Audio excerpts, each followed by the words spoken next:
Vladimir Poutine est en train de s'exprimer, on va l'écouter.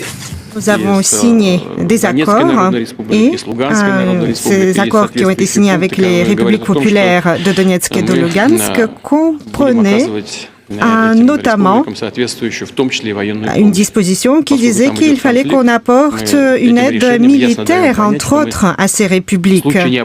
Car en cas de conflit, nous laissons comprendre qu'en cas de nécessité, le cas échéant, nous serons à la hauteur de nos engagements.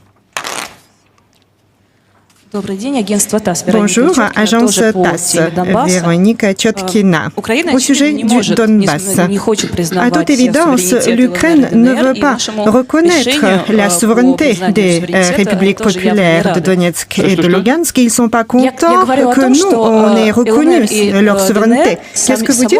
Eh bien, je dis que Kiev, l'Ukraine, ne reconnaît pas les républiques populaires de Donetsk et de Lugansk en tant qu'entité souveraine et que l'Ukraine n'est pas contente de voir notre décision. Suite à cela, est-ce que vous voyez des perspectives pour améliorer les relations entre Moscou et Kiev? Que Moscou devrait faire et que Kiev devrait faire pour y arriver? Vous savez, ce sont des questions dont nous avons parlé pendant des heures lors des rencontres avec nos partenaires européens et puis avec les Américains également. Nous en avons parlé à de nombreuses reprises. Je ne l'avais pas dit publiquement, je crois, mais je vous le dirai. Et si la question est posée, que devrait être fait des deux côtés ou du côté de Kiev pour que nous puissions penser que la situation est réglée à long terme pour la perspective historique et pour que nous puissions vivre tranquillement en paix et qu'il ne s'agisse pas de conflits et d'autant plus de conflits militaires.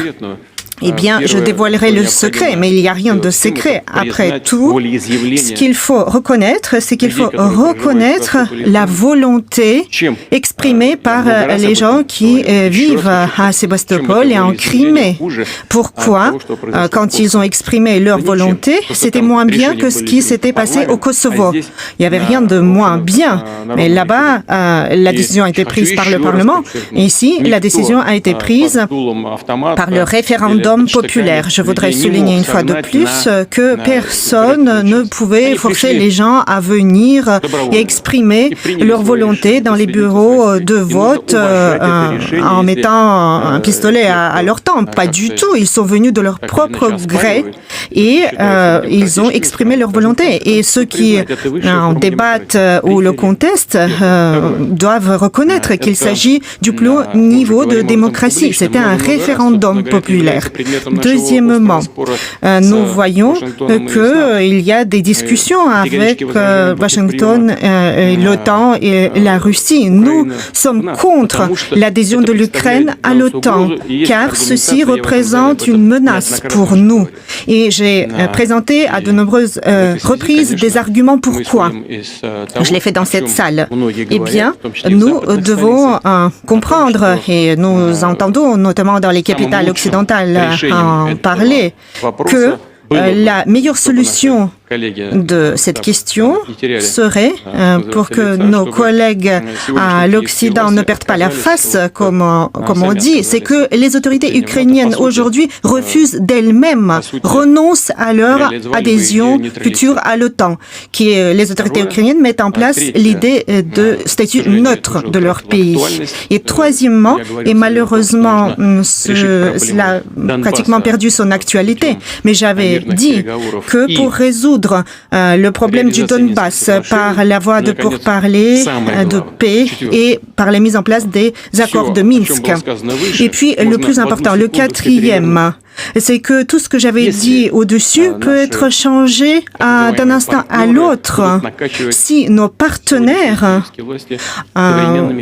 pompent des armements en Ukraine, apportent une grande quantité d'armements en Ukraine pour les autorités ukrainiennes actuelle.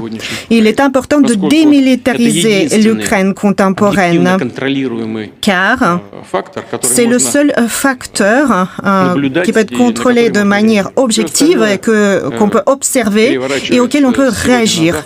Tout le reste peut être renversé et changé entièrement du jour au lendemain, comme cela a été fait par le leader ukrainien actuel qui avait du coup commencé à poursuivre l'ancien leader ukrainien, et ou bien en disant qu'il n'aime pas les accords de Minsk, il pourrait désavouer tous les accords possibles dont je viens de parler si ces accords étaient signés par les autorités ukrainiennes actuelles. Il partirait tout simplement vivre à Washington, Paris ou à Berlin, et nous serions ici avec une anti-Russie armée jusqu'aux dents à notre porte. Ceci serait inacceptable, et c'est inacceptable surtout maintenant que les autorités ukrainiennes ont parlé de leur ambition nucléaire.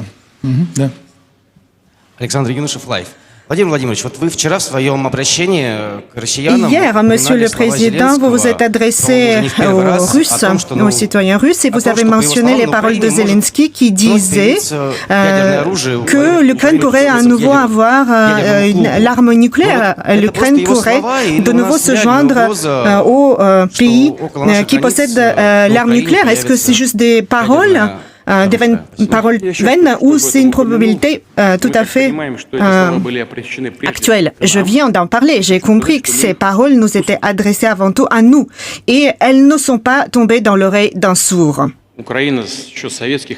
L'Ukraine, depuis l'Union soviétique, possède de nombreuses compétences nucléaires. Il y a plusieurs unités nucléaires, et l'industrie nucléaire du nucléaire est bien développée. Il y a aussi des écoles qui formeraient des spécialistes. Il y a tout ce qu'il faut pour obtenir la solution au nucléaire plus rapidement que de nombreux autres pays qui devraient le faire à partir d'une page blanche, à partir de zéro.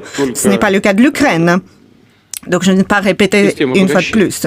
La seule chose qu'il leur faut, c'est l'enrichissement de l'uranium. Mais ce système d'enrichissement, c'est une question purement technique. Ce ne représente pas un problème insoluble pour l'Ukraine. C'est assez facile à résoudre. Et en ce qui concerne les vecteurs, eh bien, j'en ai parlé. Il y a des anciens missiles Tochka-U, et leur portée, c'est 110 km. Hier, j'avais dit 100 km, mais en fait c'est 110 km. Et ce n'est pas un problème, car il y a bien une usine Yuzhmash qui préparait, qui fabriquait des missiles intercontinentaux balistiques pour l'Union soviétique. Mais alors, quel est le problème? C'est que même si c'est l'arme nucléaire tactique qui apparaît en Ukraine, elle représente une menace stratégique pour nous.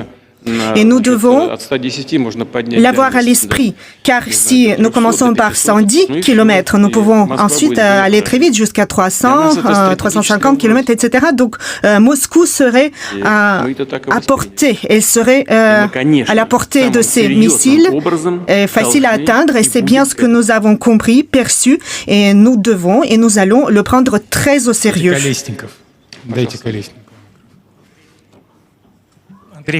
Andrei Kolesnikov, revue commerçante.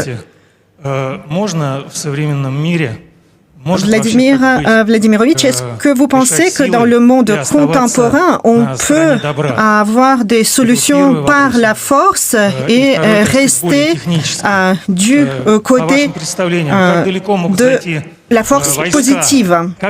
Et à quelle proximité pourraient avancer ces troupes? Quelle pourrait être la distance de pénétration des troupes jusqu'à la frontière des républiques populaires ou plus loin? Tout d'abord, je n'ai pas dit que les troupes iraient là tout de suite, là-bas, après notre rencontre.